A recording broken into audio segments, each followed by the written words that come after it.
कौन कमीना था कुचल के चला गया। मेरे पापा 50 घंटे से पड़े, इतने टुकड़े हो रहे थे, इतने देख के आई हूँ जाके, उनकी कोई कदर नहीं है। क्यों? संजना जी आप क्या कहना चाहोगे? एक उनके बेटे की मिसेज भी है और परिवार की महिलाएं भी हैं। तो नमस्कार जी। जी सर नमस्ते। जो घटना घटी है उसको लेकर क्या कहना चाहोगे आप? सर यही कहना चाहेंगे, हमारे पापा को ईमानदारी की सजा मिली है। बाकी ईमानदारी के लिए हमेशा पुरस्कार मिले थे, इस बार सजा मिली है उस ईमानदारी की। पापा को कितने पुरस्कार मिले थे? सर 37 साल की जॉब में लगभग हर साल उनको मिले हैं, हर साल 37 के 37, जिसको हर साल ईमानदारी के लिए, ड्यूटी के लिए कि ये भाई पंचुअल है टाइम पे, कभी 5 मिनट लेट नहीं गए, 5 मिनट पहले नहीं निकले वहाँ से, और कभी किसी के लिए कोई भी वो नहीं किया। हर ड्यूटी की है उन्होंने, उनको जो ड्यूटी दी गई वो की उन्होंने। खुद के अलावा कभी किसी को दिक्कत हुई डिपार्टमेंट में, उनकी भी ड्यूटी की। फिर भी उनके ऊपर ये लगा रहे हैं कि भाई ये किसी से पैसे लेते थे। डिपार्टमेंटल बिठाई गई है अभी पेंशन के टाइम पे, पेंशन से 13-14 दिन पहले डिपार्टमेंटल बिठा दी उनके ऊपर कि भाई ये पैसे लेते, यानी कि पेंशन बिल्कुल नजदीक लग रही थी। जी, पेंशन को भी रोकना चाहते थे वो। अभी कहाँ पे कार्य करते हैं? अभी उनकी हिसार में ड्यूटी आई हुई थी, पिछले काफी साल से हिसार हैं। जैसे हमारी शादी अभी 6 साल पहले ही हुई थी, 6 साल से उनकी हिसार में ही ड्यूटी है। हम देख रहे हैं 6 साल से, 6 साल से मैंने देखा है 5 मिनट कभी आगे पीछे नहीं हुआ। तो उन्होंने हमें हमेशा अपनी ड्यूटी से की, ईमानदारी से की। अगर बेईमानी करते तो उनको इस बात की चिंता नहीं होती कि अनार 150 रुपए किलो है, डंडा दिखाते और 2 किलो उठा के लाते। कभी किसी चीज का रेट नहीं पूछते वो।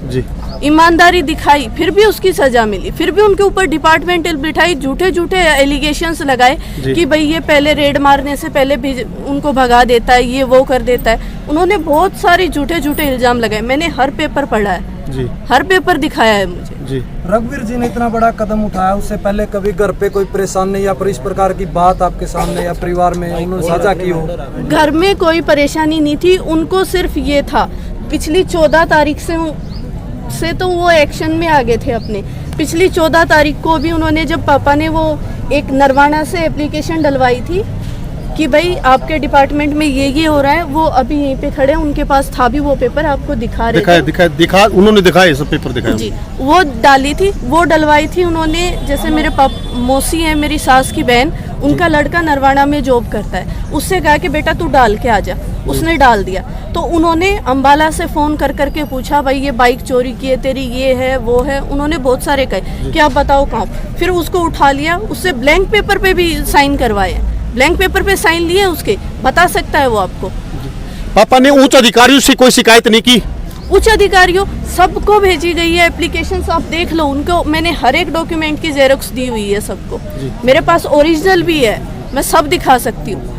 पर उनको कुछ भी नहीं सुनवाई हुई उनकी, बल्कि उनके ऊपर इतने सारे केस डाल दिए। 4-5 धाराएं भी लगाई थी, 120B, 182 बोल रहे हैं, बहुत सारी धाराएं उसमें 4-5 लिखी हुई है, मेरे पास वो भी पढ़े हैं सारे।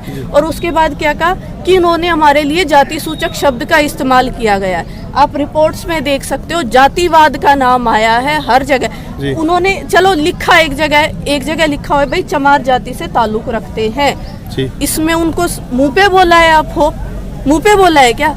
आप नहीं लिखोगे, हम लिखेंगे। चलो आप भी नहीं लिखते, उन्होंने खुद जाति सर्टिफिकेट बनाया, कोई भी फॉर्म भरती है हर जगह लिखती है मैं चमार हूँ। क्यों? उस टाइम लगाते हुए उनको शर्म नहीं आई?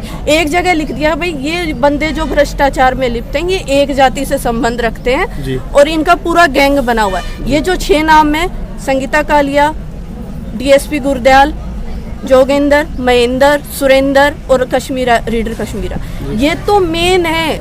इनका ग्रुप तो और भी बड़ा है, और भी बड़ा ग्रुप है।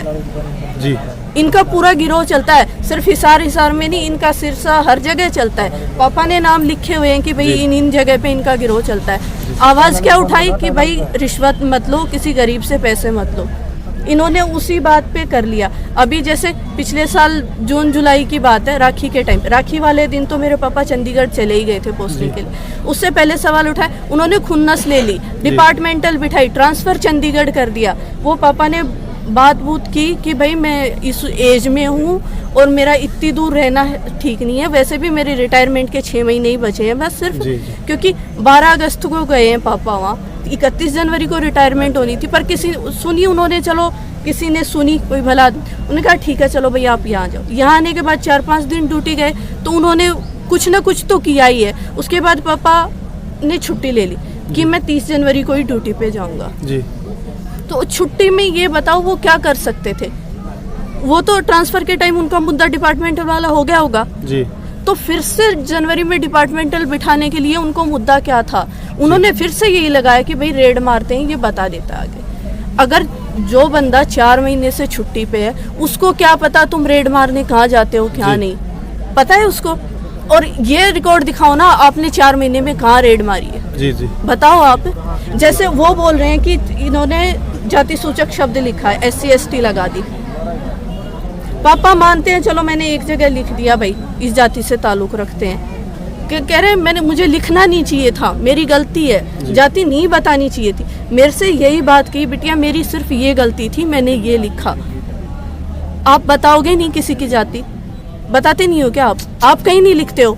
आप ऐसे न्यूज़ पेपर्स में लिखते हो भाई इस जाति से ताल्लुक। ऐसे तो उन्होंने भी पापा के ऊपर जो डिपार्टमेंटल के लिए नोटिस आया वो उसमें लिखा हुआ है कि सासी जाति से संबंध रखते हैं। फिर तो एक केस उनके ऊपर भी बनता है, जिसने वो रिपोर्ट बनाई है उसके ऊपर भी बनता है। उसके ऊपर क्यों नहीं लगा रहे? क्यों? क्योंकि वो SP कालिया की मंडली से।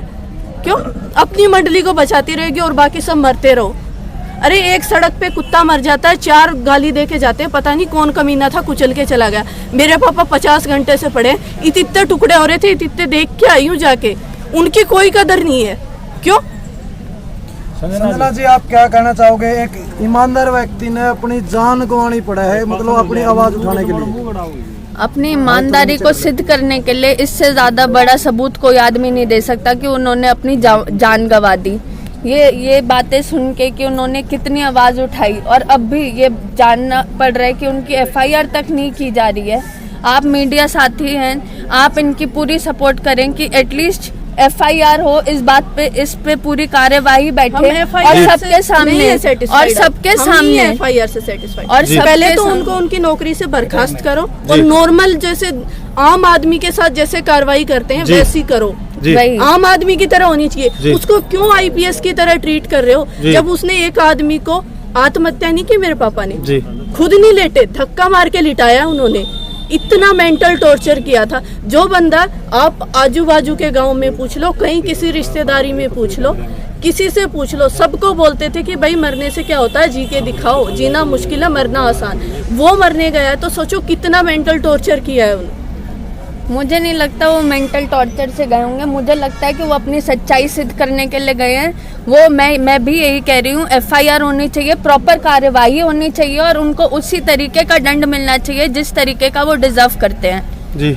एक इंसान की सच्चाई इससे ज़्यादा सिद्ध नहीं हो सकती, ईमानदारी इससे ज़्यादा सिद्ध नहीं हो सकती कि उसने अपनी जान गंवा दी इस तरीके से कि आज उसके परिवार को उसके लिए इतना लड़ना पड़ रहा है, संघर्ष करना पड़ रहा है। हम सबको इस चीज़ के लिए आवाज़ उठानी चाहिए और प्रॉपर कार्यवाही होनी चाहिए, कोई स्पेशल ट्रीटमेंट के बिना जी। Thank you ji.